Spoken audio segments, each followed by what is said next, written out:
Good morning second class. आज हम आपको हिंदी व्याकरण में पढ़ाने जा रहे हैं वर्ण और वर्णमाला। सबसे पहले आप पूछेंगे कि वर्ण होता क्या है। ओके, आप ये जानेंगे कि वर्ण होता क्या है। वर्ण जो भाषा की सबसे छोटी इकाई, आप देखते हैं कि हम लोग कुछ ना कुछ हमारे मुंह से आवाज़ निकलती रहती है, कोई ना कोई आवाज़ हर प्राणी निकालता है। चिड़िया है, तोता है, कौवा है, सब प्राणी कुछ ना कुछ आवाज़ें निकालते रहते हैं। तो वो जो आवाज़ होती है वही वर्ण कहलाती है। ठीक है, अब वर्ण में हम सबसे पहले हमने भाषा को दो भागों में बांटा है। ठीक है, स्वर और व्यंजन। वर्ण मैंने आपको बताया कि भाषा की जो सबसे छोटी आवाज़ है, सबसे छोटी इकाई है जो हमारे गले से निकलती है, वो वर्ण कहलाती है। आ, ई, ऊ, ये जितनी भी आवाज़ें वो यहाँ से निकलेंगी हमारे गले से। ओके, हमारा मुंह का कोई भी पार्ट उसमें यूज़ नहीं होगा, जीभ, दांत किसी का हम प्रयोग नहीं करेंगे, वो कहलाती है वर्ण। लेकिन वर्ण में क्या है, जो भी साउंड निकली वो हमने वर्ण बना दी, लेकिन वर्ण को हमने दो भागों में बांटा है। वर्ण दो प्रकार के होते हैं, स्वर और व्यंजन। जो स्वर होते हैं वो प्राकृतिक होते हैं। प्राकृतिक यानी ईश्वर की देन है, उसमें हमने कोई और आवाज़ नहीं मिलाई।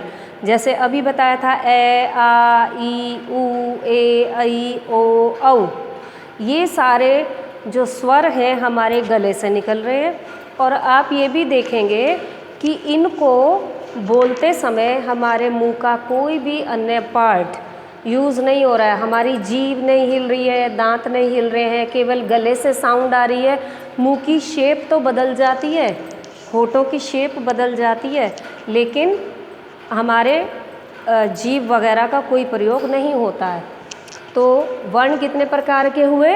दो प्रकार के, स्वर और व्यंजन। स्वर कौन से होते हैं? स्वर 11 होते हैं, 11 स्वर होते हैं। ए, आ, ई, जिसे हम छोटी ई कहते हैं, ई, उ, ऊ, री, ए, ऐ, ओ, औ। अंग और ए खाली को हम स्वर नहीं कहते हैं, ये अयोगवाह होते हैं, क्योंकि इनके अंदर दूसरी आवाज़ मिक्स होती है और हमारे मुंह के जो पार्ट्स हैं वो काम करते हैं। जैसे अंग, अंग में हमारी जीभ ऊपर जुड़ जाती है, और है, इसमें दो आवाज़ जुड़ी हैं, अ और है की। ठीक है, लेकिन ये जो स्वर है इनमें कोई आवाज़ मिक्स नहीं है, इनकी अपनी साउंड है, तो ये कहलाते हैं स्वर। स्वर होते हैं 11। फिर आते हैं हम व्यंजन पर। व्यंजन होते हैं हमारे कै कबूतर से लेके और है हल तक, जितने भी अक्षर हैं वो हमारे व्यंजन कहलाते हैं।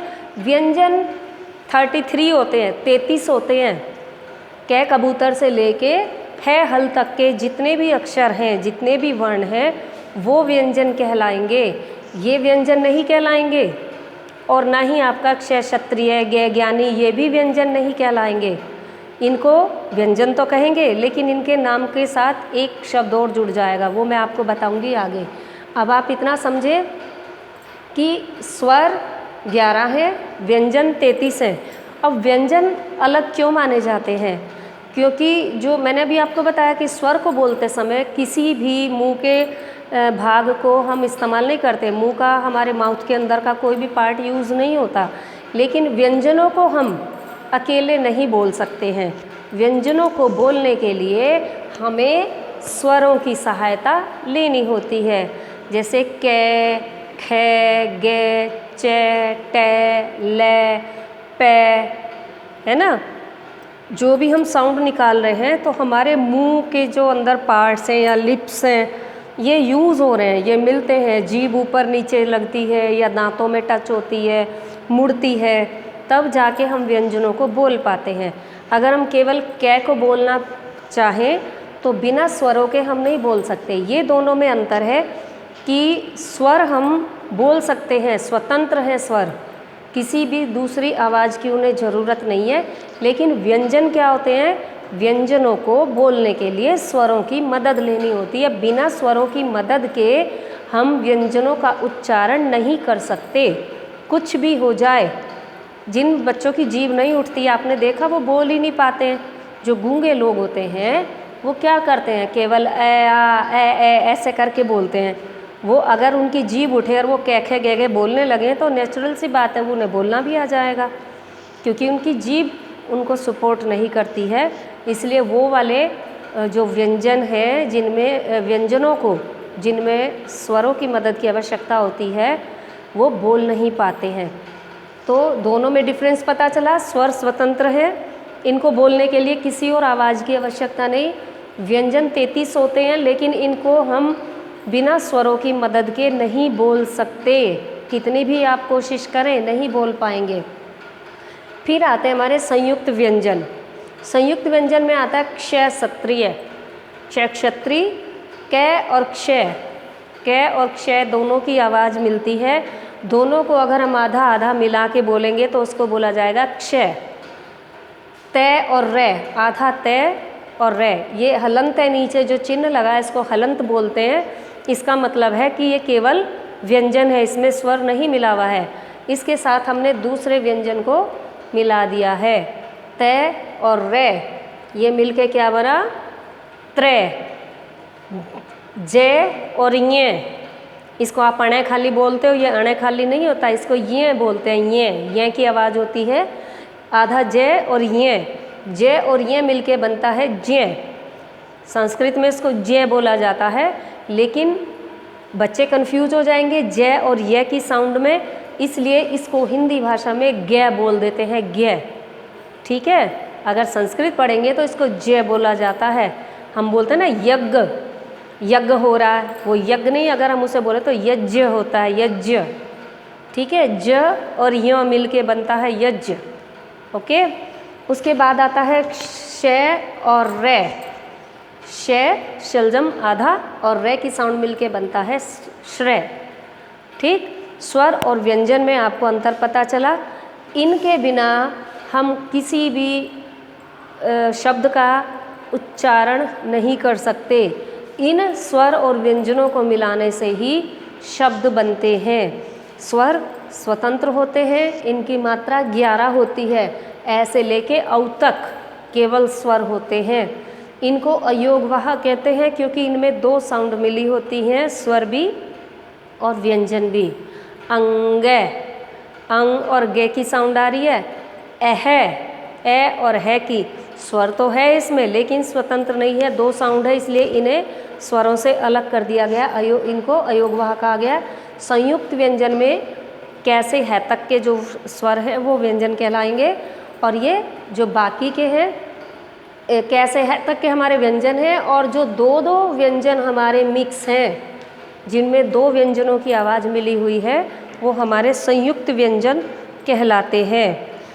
अब हम पढ़ेंगे इसमें अंग और चंद्र बिंदु के बारे में। अंग और चंद्र बिंदु, अंग की बिंदी तो आपको पता है ये होती है, ये होता है चंद्र बिंदु। इनको कहते हैं अनुस्वार और अनुनासिक। क्या बोलते हैं? अनुस्वार और अनुनासिक। अनुस्वार और अनुनासिक में जो आवाज़ है उसका डिफरेंस होता है, जैसे अंगूर, अंगूर, हंस, झंडा, अंडा, ये हमारी नाक से आवाज़ आ रही है। ओके, अंग की, अंग आप महसूस करेंगे नाक के इस पार्ट में झंझनाहट होती है, और जो अनुनासिक होती है उसमें आवाज़ घर्षण करके निकलती है, जैसे आँख, आँख लंबी आवाज़ हो गई, ठीक है, आँख, चांद, मुंह, ठीक है, लंबी आवाज़ हो गई और ज़्यादा घर्षण करके आवाज़ निकलती है, उसको कहते हैं अनुस्वार और अनुनासिक। अब ये वाला हमारा चैप्टर पूरा हो चुका है। इसके जो प्रश्न उत्तर हैं वो आपको लिखकर व्हाट्सएप नंबर पे सेंड कर दिए जाएंगे। आपको उन्हें अपनी नोटबुक में करना है। ये वाला वर्क आप इसी तरह से अपनी पहले नोटबुक में लिखेंगे, उसके बाद आप प्रश्न उत्तर अपनी कॉपी में करेंगे। जो प्रश्न उत्तर मैं आपको सेंड करूँगी, मेरा व्हाट्सएप नंबर है।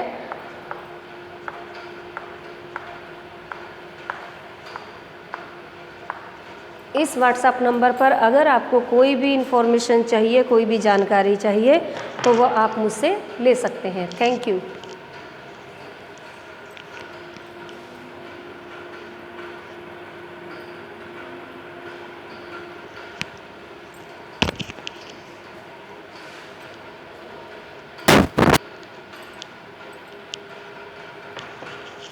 एक बार चेक करूँ।